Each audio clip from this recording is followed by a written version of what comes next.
Welcome to Low Key PD. In this tutorial, I'm going to show you how to organize your sources in NotebookLM using the new Labels feature.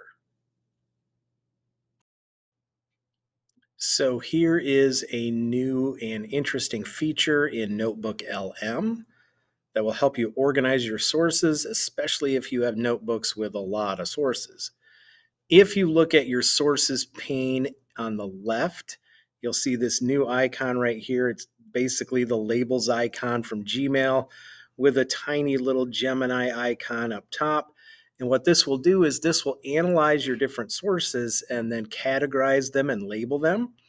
It will do it automatically if you'd like. Once it's done, you can go back and reorganize. You can add a new label. There is some stuff you can kind of customize about this, but not much.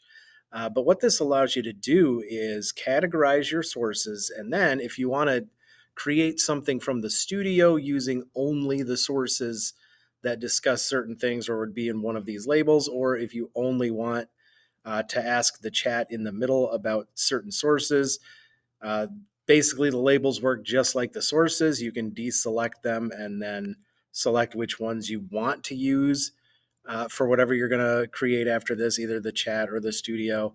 And it just helps keep your sources straight a lot easier rather than having a giant list where it's like, do I have to include this one? Do I not have to include this one? Just a really clever trick. It would be nice to maybe be able to tell it what types of things you want to look for as it creates those categories. But you can't do that right now. Maybe they'll add that ability later.